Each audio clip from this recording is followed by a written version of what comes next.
So I'd like to call to order the Wednesday, January 17th meeting of the Lower Suffolk Township Supervisors. If everyone could join in.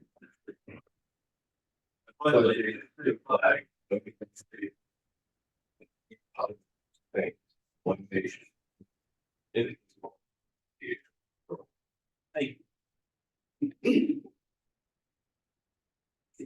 All right, first order of business is a public comment period.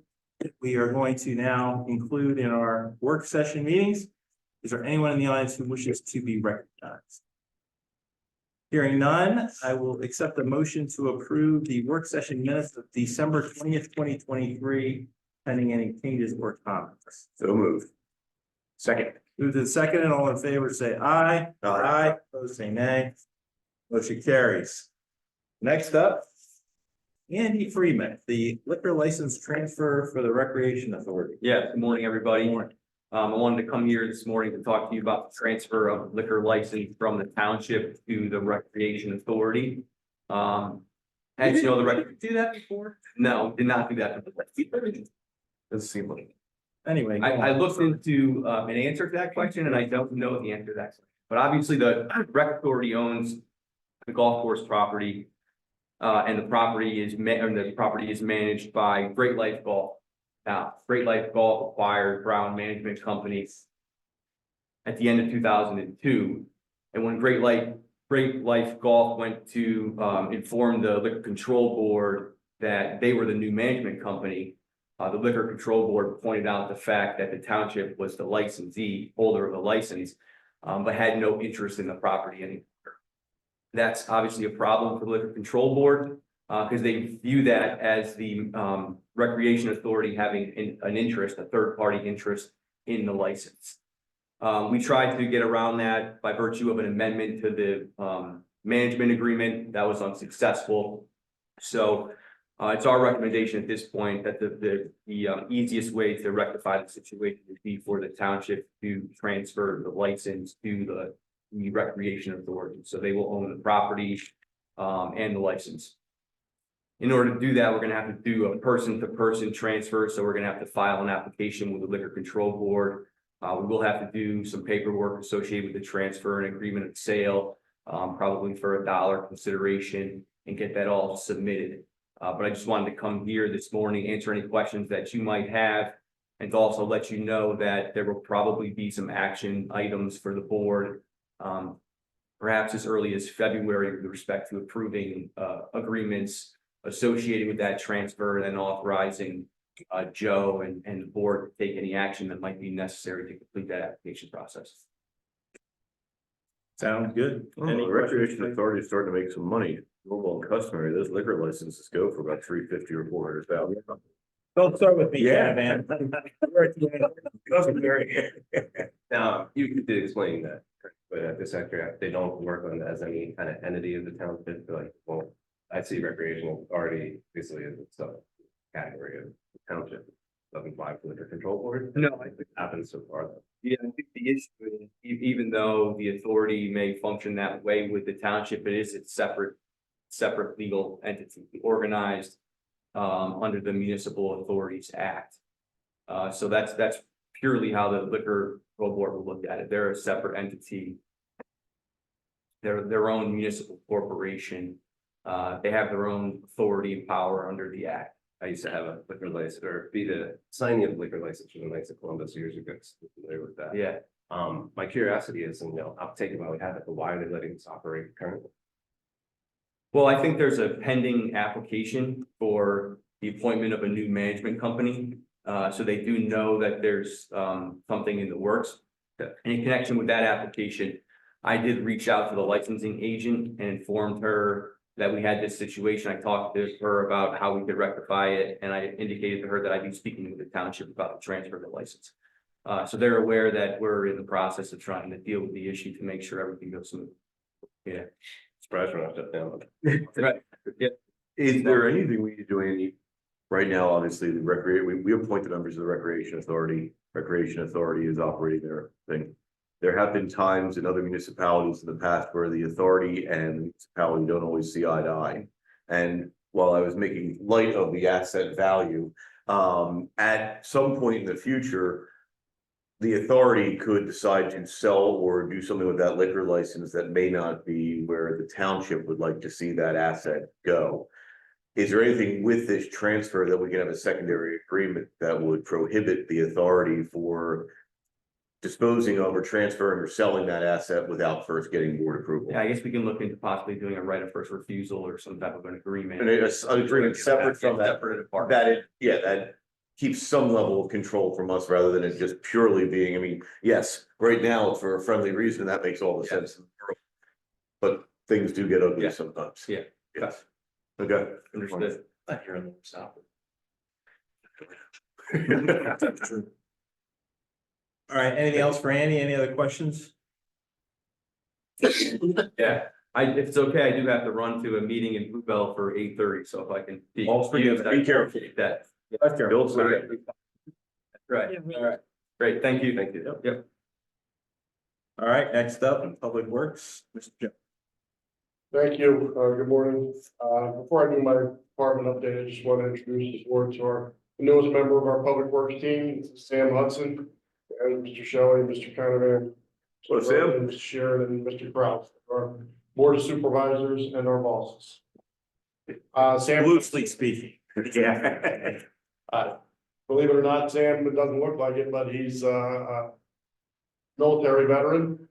Comes to us from the contractor world, who's done some home remodeling, and so we're excited to have Sam on board, and we're looking forward to, you know, a long stay.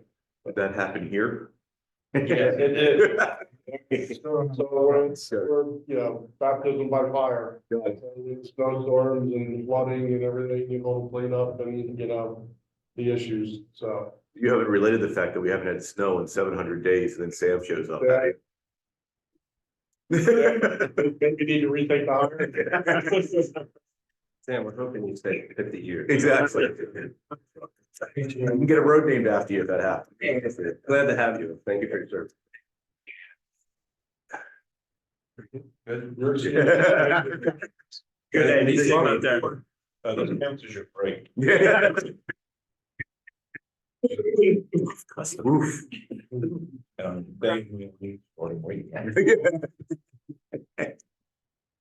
Just an update on some projects, the streetlight upgrade project. Still don't have an installation date for the outstanding fixtures. I honestly forgot to reach out to DVRPC, but I think I need to do that just to try to get them on board and maybe exert a little bit of pressure, see what we can get done. It's just dragging on and on and on. Working on that. The Public Works and Community Center facilities, Boyle and KSD, the architects, been working on yet another concept plan. This plan, we're looking at the potential of separating the uses for the community center into two separate buildings. Library is a separate building and all the other uses in another. I think that helps us from a number of aspects, solves the grading issue, limits the number or the amount of property that we might have to acquire. And could allow for some project phasing as well. So I think there's some benefits in looking into this. I have a meeting scheduled next week to review this latest concept. We were also looking into, I think we brought to our attention some new grant funding opportunities, so we're looking into those as well. Stephanie will have more in her update on that. The Main Street sidewalk. So working on the sign relocation for the three properties that are affected there. That's Smile Realty, Kemp Harvest, and Drinkus. Grant programs, so waiting for a response from PennDOT on the Green Lake Go scoping forms that were submitted. These are for signal modernization at Main and Maple or Main and Huntsburger. We were also just made aware that we did receive a $200,000 grant through the DCED Greenways Trails and Rec program for the Yoder Road sidewalk project. So thank you, Stephanie, for all your hard work on that. Awesome, good. Still negotiating with the property owner at the corner of 113 and Schlosser with the the garage rental. Working on that. Just some department activities, obviously, we've had snow, so I think I have a second career as a meteorologist because I was wrong. We've had a number of significant rain events in the recent past and had some flooding and cleanup and those kind of fun things, and also doing sign work, just filling in and tree work, those kinds of items, so. I will now turn it over to Stephanie. Discuss drive, a right turn extension, and which we extended grant funding.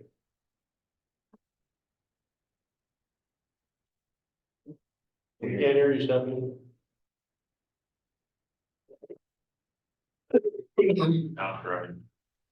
Now I can. Thank you, Mike.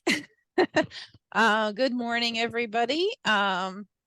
I am here to talk about a couple items. The first is in your packet regarding the Oak Drive right turn lane project. When I was last in front of you, we talked about developing the proposal or the scope of work for this project, which included extending the right turn lane along Oak Drive. One of the requests, I believe, from Supervisor Canavan was to look at the realignment of the intersection across Main Street from Oak to Alderfer. So as a result, we laid out two options that are in your packet. Option one is extending simply the existing right turn lane with really no changes to the intersection itself. And then option two looks at a channelized right turn movement as well as the intersection realignment across Main Street. So in doing so, those two alternatives are in the packet. I will add that for option two, we have not done any formal signal analysis on that configuration, but in general, it is our opinion that option two would be an overall improvement to the operation of the intersection. I'm going to just touch on the order of magnitude cost. We have not done detailed cost estimates because we really wanted to talk about the two scenarios with you first, but as an order of magnitude, I did provide some numbers in the packet, and I'll leave it as option two is roughly half again as much as option one because of the additional improvements at the traffic signal, some additional ADA ramps, as well as involving PennDOT for an HOP permit and whatnot. So just to give you some perspective, the project is actually really similar in size and scope to what we're doing down the road with the sidewalk along Main Street at Ruth Road. So it's really, when you look at the overall scale, it's very similar, and the price tag is also quite similar based on my very rough numbers. But for option one, I'm going to, I don't know, Mike, if you could possibly share the exhibits, because I'm going to be talking from my bullet list here. Are you able to bring that up on the screen? Where are the exhibits? Okay. Okay. So The option board- one. The board has copies. Okay, great. Option one has about 350 feet of storage, which is based on the existing counts that were done this past year through the TST grant. That is the expected queue length for that right turn movement, which I think we all understand the heavy movement is in the morning, and it does need up to 350 feet of storage. It will require utility pole relocations. There's 4 in total. We do tie the existing curb lines together along Oak Drive from up at the Moyer intersection down to Main Street. Like I said, option one does not address the alignment of Alderfer Road. It simply extends the right turn lane in its current location. It does minimize impacts to the drainage system at the intersection, and it utilizes the existing ramps at the Main Street intersection. And let's see, option two, we do have a little additional storage beyond the 350 feet with the channelized right, and that would operate similar to the other side of the intersection with Alderfer Road. It's the same type of yield, right turn yield approach to the signal. It again requires the 4 utility pole relocations. We do have a large island that we're showing, and that would maintain, there's 1 utility pole in that area. The island would be able to leave that pole in place. And it would require some additional drainage and improvements to the drainage system in the vicinity of the intersection. In that area, that's the township's property. There's a little I don't want to call it a basin, but a little ditch area with pipe and outfall. We would have to look at that area. It would require an HOP and a signal permit modification for the intersection improvements. We haven't evaluated all of the truck movements, but I do think we're pretty good on everything because we are not changing the location of the double yellow for the left turn, I'll say from Main Street onto Oak Drive. And again, it maintains an existing left turn lane storage at Moyer and improves the right turn movement from Main to Oak with the lane shift transition for the intersection realignment. So we don't need any right of way on that side. It utilizes more of the township right of way along Oak Drive. And it does address with a curve approaching the intersection to, is what we needed to do to improve the alignment across to Alderfer Road. I will add that in my discussions with Joe and Doug last week, we also talked about the opportunity to look at the striping along Main Street along this curve as well, and to try to maybe shift it over towards the Alderfer Road side ever so slightly to improve that alignment as you're coming through the intersection, more so eastbound, to help people coming along that curve and direct them into the through lane.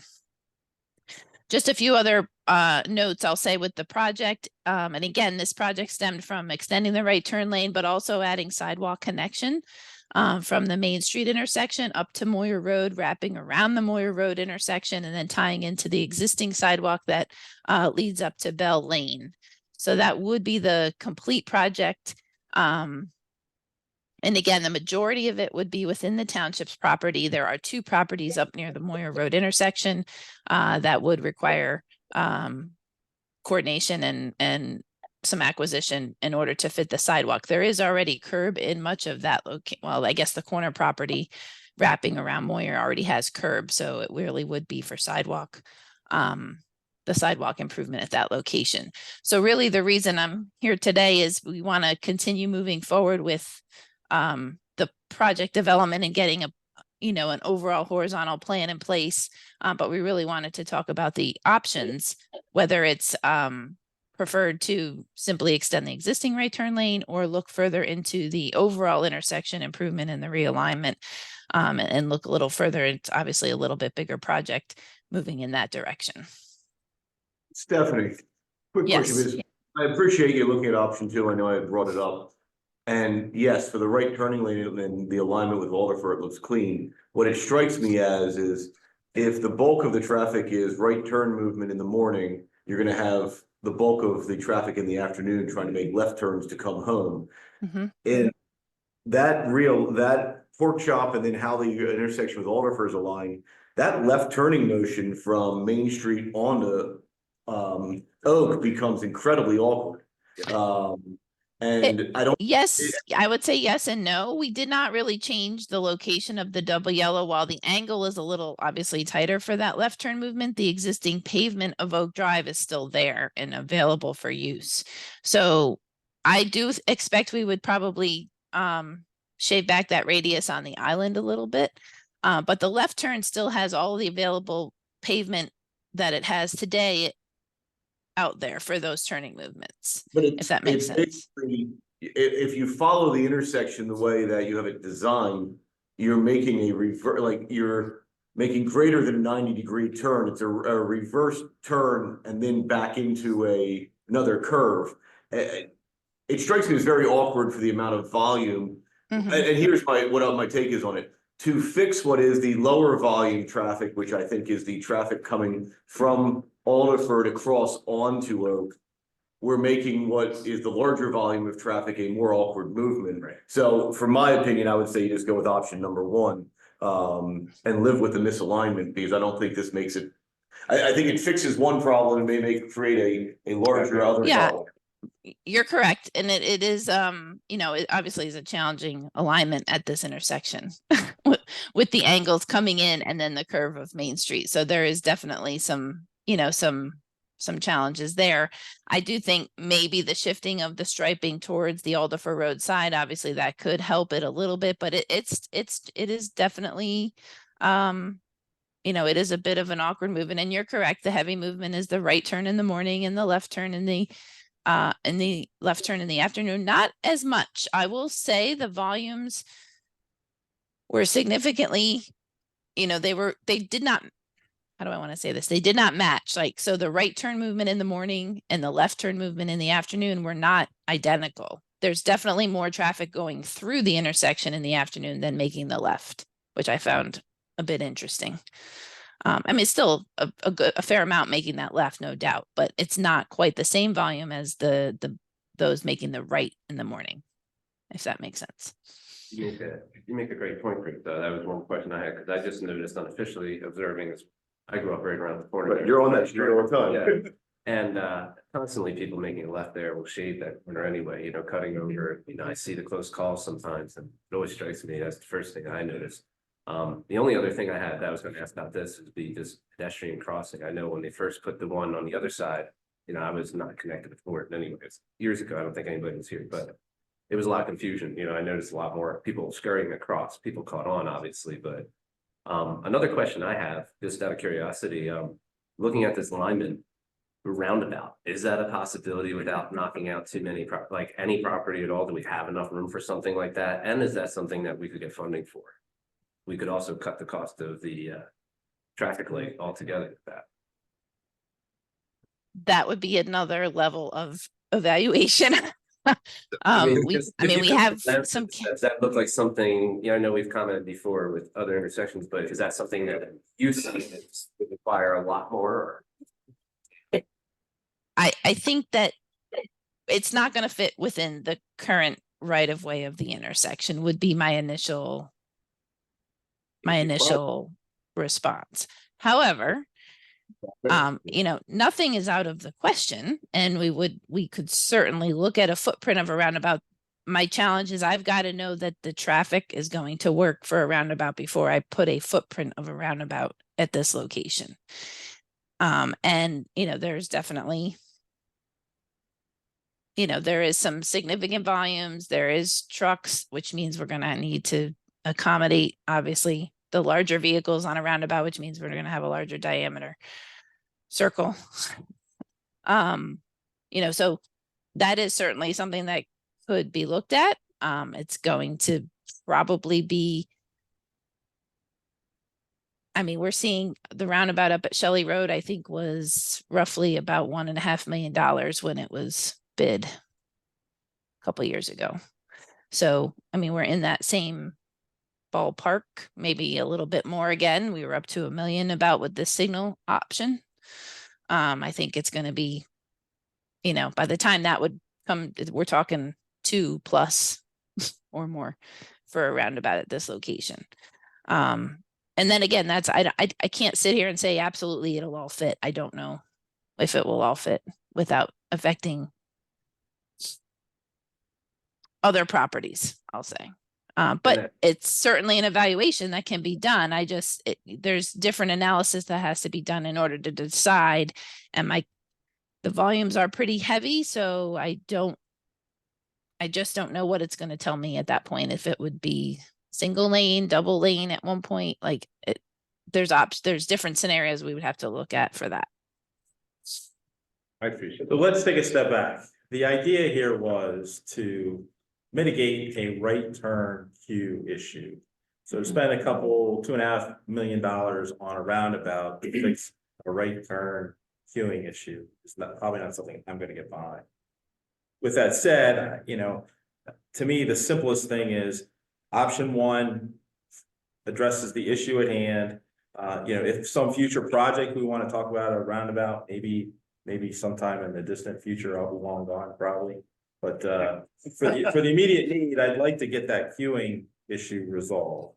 I think that's the most important thing, and that's ought to be our focus. And I will also add that this project, we talked about the sidewalk connection as the part of the trail and sidewalk committee. It is fairly high ranked on the priority project listing. But adding the right turn lane obviously addresses a couple issues. It's the right turn lane plus the sidewalk connection. And I think everybody out there can see today that, obviously the cars stack up to where they they stack up to, and then they are running off the pavement. So there is some immediate fixes, I'll say, that this project certainly would address. I will add that, Sidewalks. I'm In the sorry, winter. say that again. Who's gonna shovel the sidewalks? That is a question we have received from some residents when they first. And right now, they mow that area. Technically would be theirs under the code because it's their frontage, even though it's right away. However, that would be awfully awkward for them to each individually get along the back Right. of there. I think we'd have to take that on. Especially since they already have sidewalk along the front of them. right? Well, and they got, I mean. And the- fence. it's Fence. getting- You go all the way around, down. Gates and. You need a parking lane so they can get back there. Stephanie, to kind of press the board's concern about option two. I mean, you mentioned kind of softening the pork chop island to eliminate that point, but we could also move the stop bar back to, so it wouldn't have to meet at the existing point, correct? Correct, yes. And again, I don't even have a stop bar shown on here because we were really looking at the lane alignment. So yes, those details we would have to, once we run all the turning movements, we would have a better understanding of the exact locations of where those items would or could be. I just think you start opening up a can of worms, we'll call it. Trying to solve, which I think was legitimate, and I feel the same with Kevin. When I drive through that, I'm like, boy, a roundabout could work here just because of the way that right turning motion wants to keep moving through there. But we're getting into a larger, the option one will solve the immediate problem and probably for the foreseeable future. And then if we needed a larger scale project someday down the road, it might be to go, rather than the next hybrid, to go to a much larger project like a roundabout. So I think option one, keep it simple, get it resolved, and then we move on to something else. And I just will add that option one keeps all of the work along the township road. It would be a permit modification for the signal for Right. geometry purposes only. And that's it. So keeps the ball in your court, with the scope of work and the scope of improvements.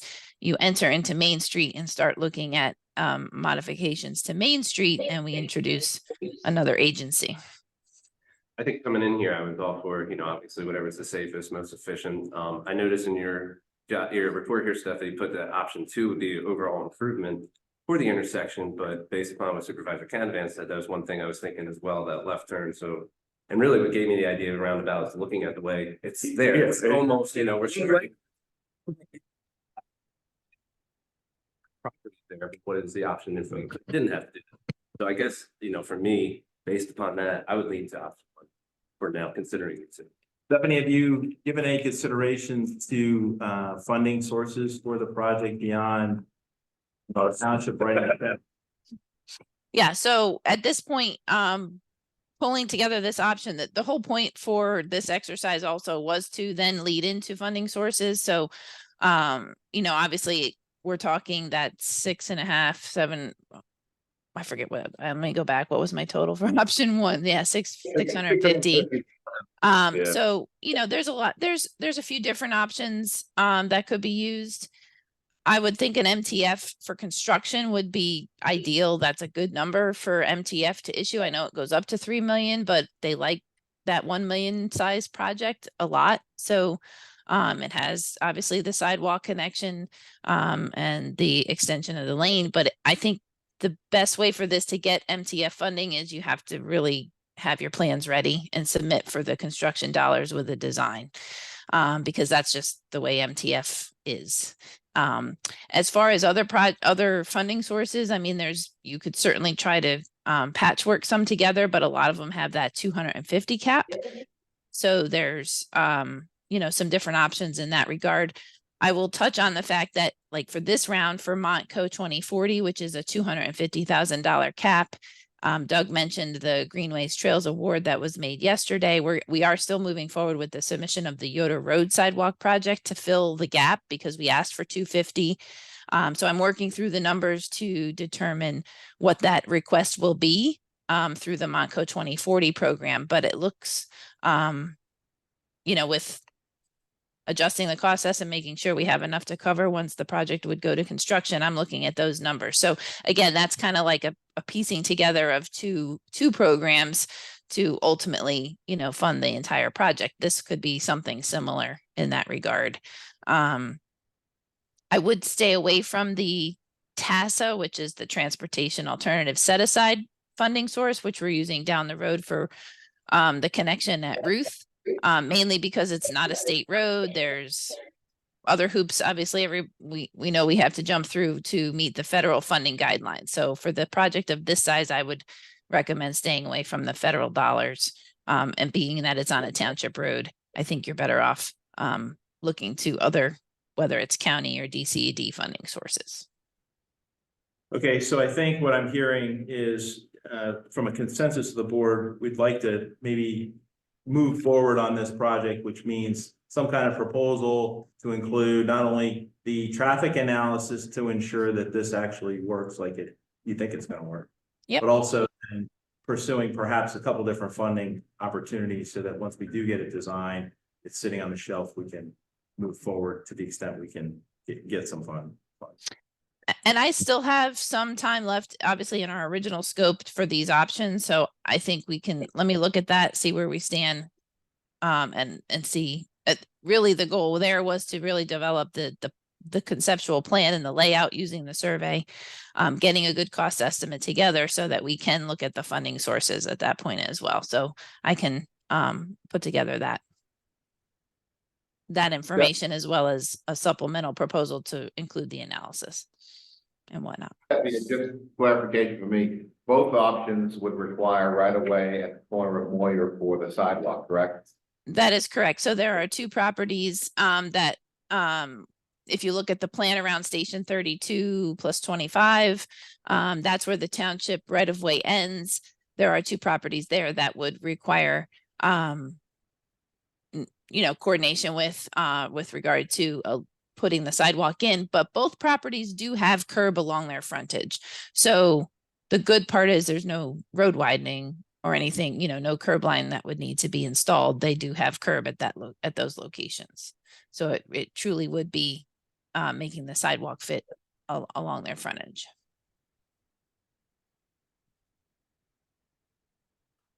To confirm we're in agreement for those lots that have reverse frontage. When your discussions, that would be a township obligation for what's already dedicated right of way where we're sat and installing that sidewalk. I think we're generally in conflict with that. I definitely am. Doug, not it, but. Sorry, buddy. We'll still be friends. Doug, I was going to ask, do we just make that, do we do that as a 8-foot wide swing that we don't fear in snow? But There you go. that's too cute. Well, we'll make my signs and post it. It's a little too cute, I had to see it, so. Maintained during the winter. All right, very good. Any other Okay. further comment, question, concerns for Stephanie on the Oak Drive right turn extension? All right, Steph. All right. next. Thank you very much. Yeah, On to thank the next. So last week we had a coordination meeting with DCED representatives, Michael Shore and Brian Eckert. Both of them, Joe, Doug, and I met with to discuss the community center project and really to get more information on the two programs that are open right now for grant funding. One being the Business in Our Sites, and the second being the Capital Projects Fund Multipurpose Community Facility Projects Program. Long story short, Business in Our Sites, they basically said that this project, after Doug gave an explanation of the scope of the project, would really not be appropriate for the Business in Our Sites program. So that discussion didn't last very long.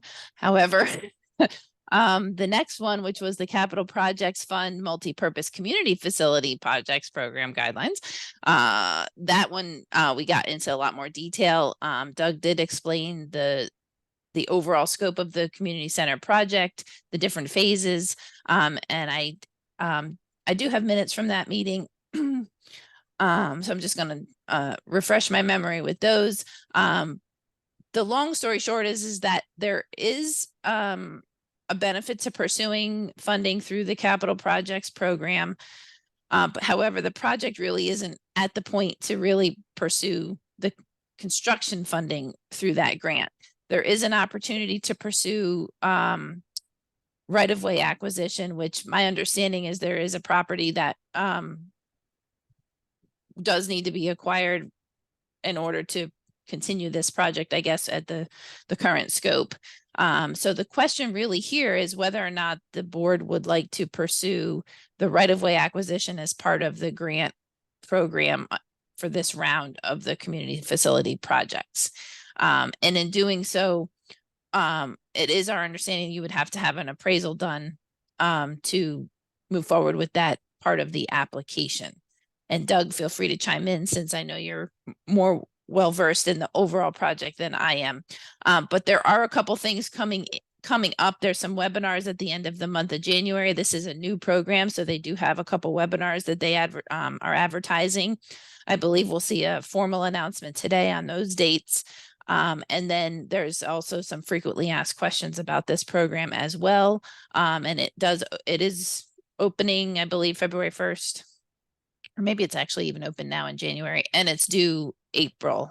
The applications are due in April. So at that point, we really just need to understand, I think, if the board is looking forward to pursuing the right-of-way acquisition as part of this round of the application, or if not, and looking to further advance, I think, the scope and costs for this project. I think With that's a the other, as part of this grant program, there's also planning, activities are also eligible. Can you do both, or do you have to pick? Correct. One? I'm sorry, Can you do both, or do you have to pick one or the other? believe you can wrap it up into one, comprehensive project. Is there a drawback to pursuing it, I guess? Like, do we have a better shot at just getting the right of way money? Or do we, like, is there a better path to secure one or the other? About the Green News Trails also has, opportunities to purchase property or acquire property. But you have to kind of link it through a recreational and trails, and there's limited amount of, we can make trail connections, from this project to the community center trails, but I don't think it's significant enough to put together a strong application for that program. So we think the better route is to try to get some of the planning, what we're spending now, doing cost estimates, doing all this kind of preparation work for the community center project, in addition to the acquisition of any right of way or property that might be. And what we're talking about is the vacant existing flag lot next to the scout cabin. Correct. Yeah, there's it's a specific, lot. What was who's the owner of that?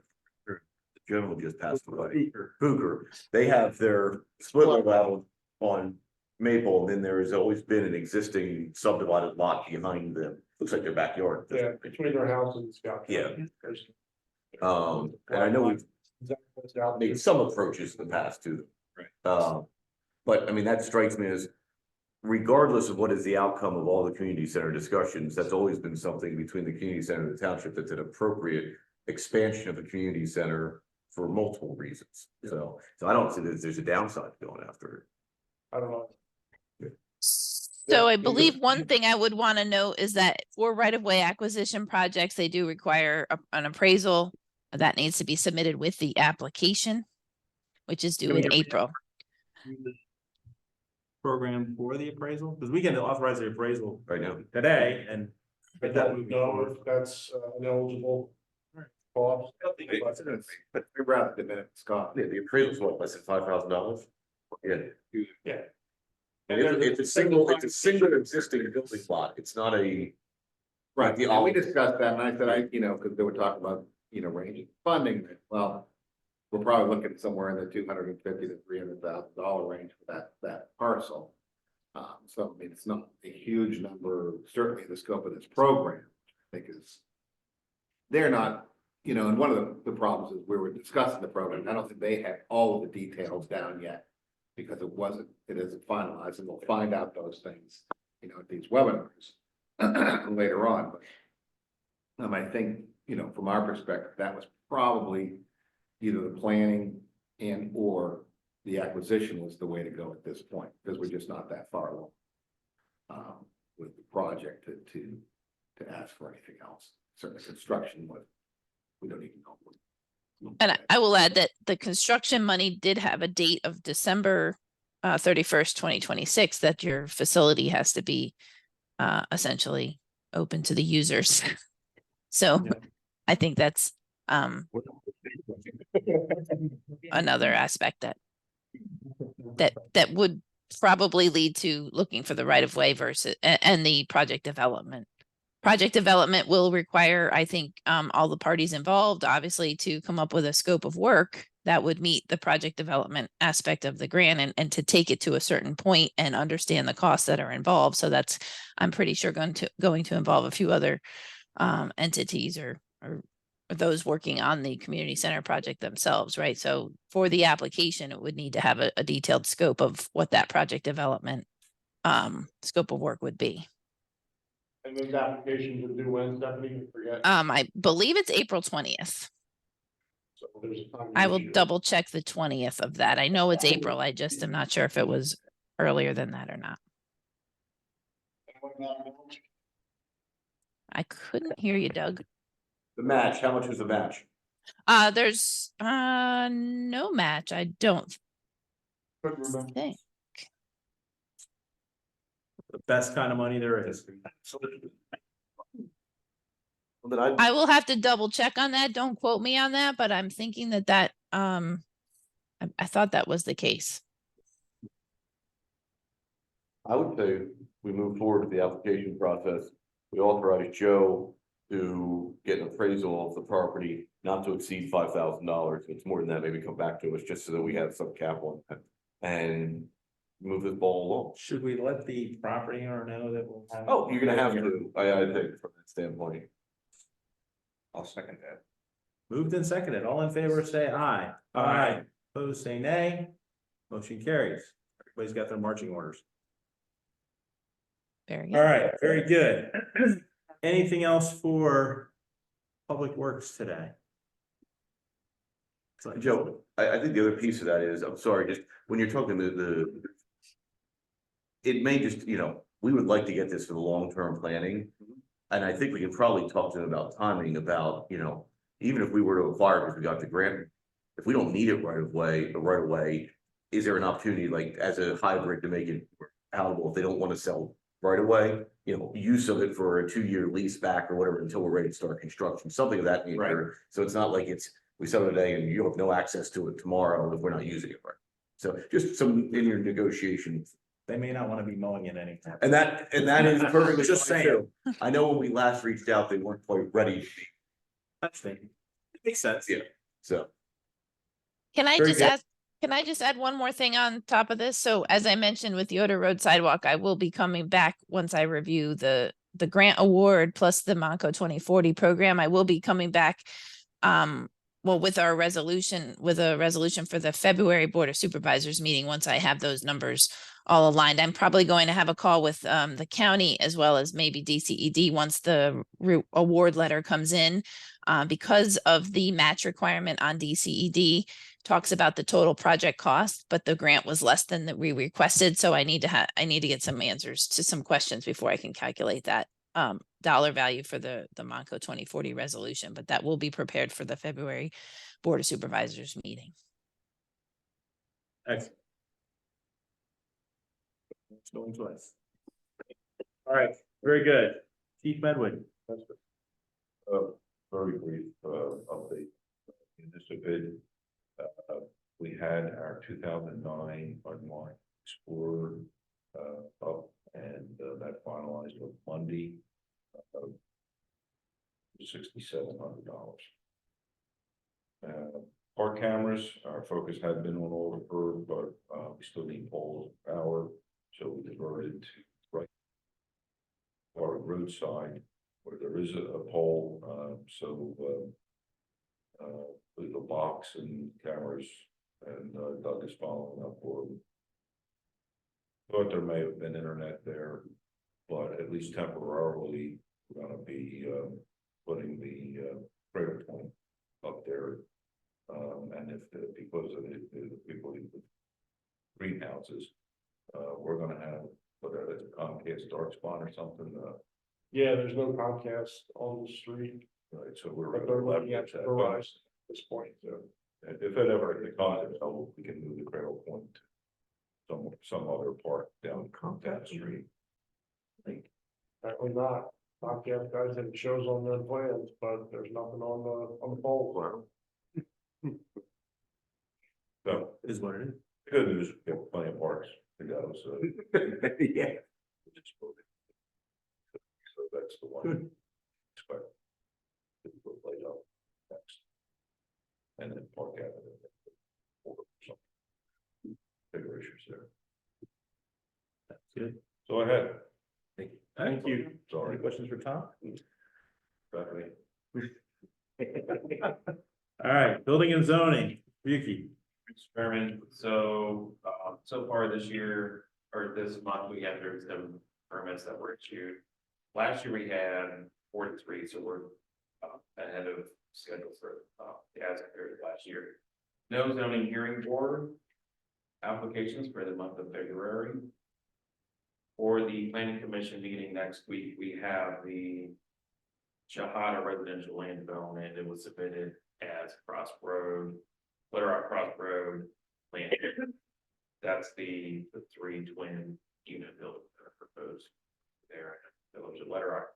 Also, we have 196 Main Street. Rick Mask will come in and for discussion, they'll go through the what has been updated on that project, the recent authorization to advertise for the RO district amendments being discussed and other proposed improvements and that sort of thing.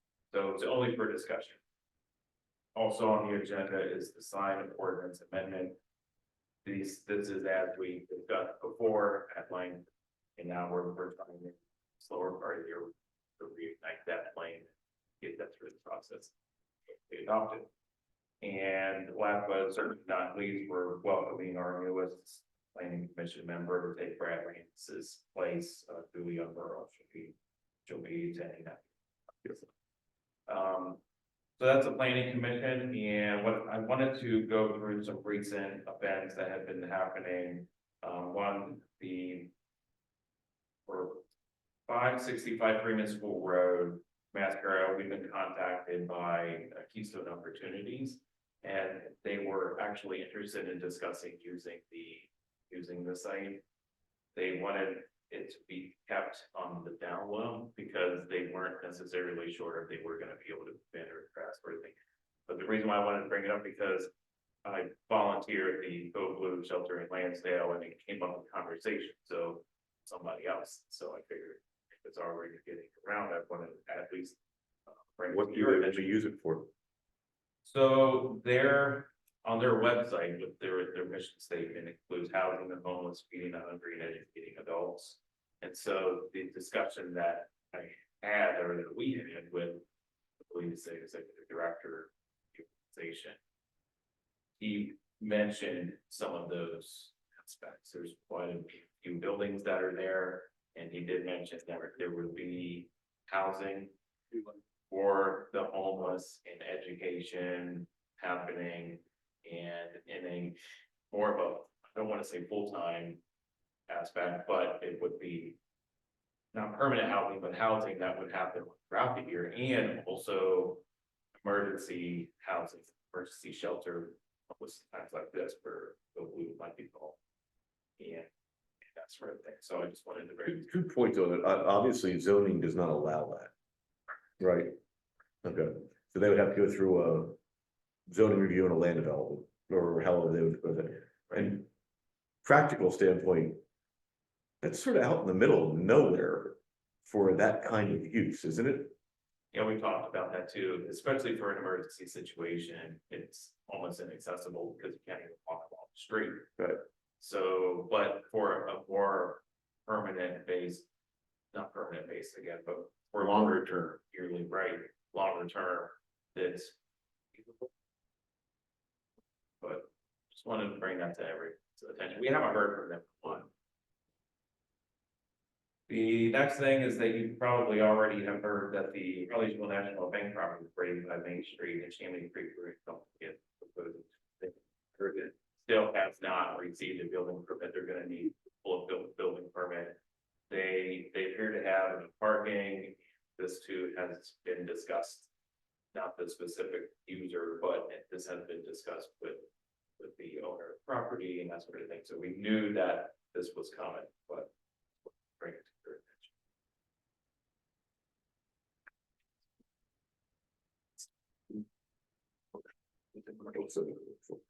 Commercial, right?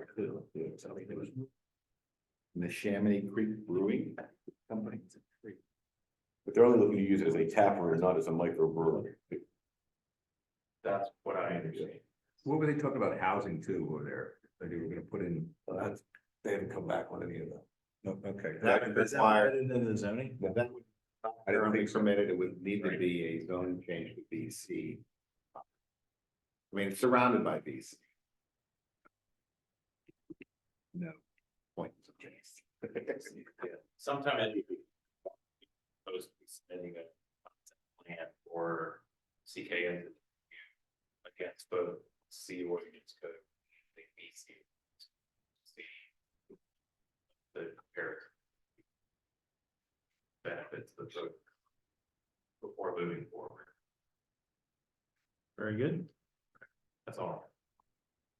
Any questions for Mike? Thanks, Mike. Thanks, Mike. Mr. Jakowski. Thank you, Mr. Chairman. The only item under the manager's report this week is the appointment of the voting delegate PSATs. At the reorg meeting, I believe Supervisor Shelley was appointed as a PSATs delegate, but I don't believe you're planning on attending. This year, I'm unable to make the conference, Yeah. so. So Supervisor Kraus is planning on attending, so we would need to appoint Supervisor Kraus as the voting delegate to the PSATs. Make a motion to approve Ken Kraus as voting delegate to PSATs 2024. Second. Moved and seconded, all in favor, say aye. Aye. Vote say nay.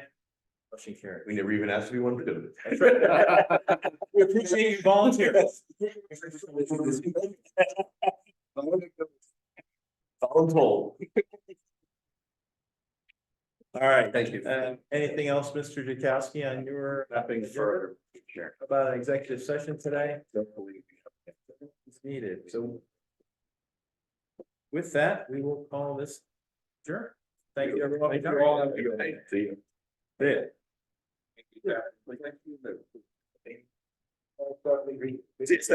Thank you. Take care. See you, Chris. Yeah. That's a great call. Ken, you know. Never a good time. Yeah, shake it. The sewer authority last night. Last week. Can't wait.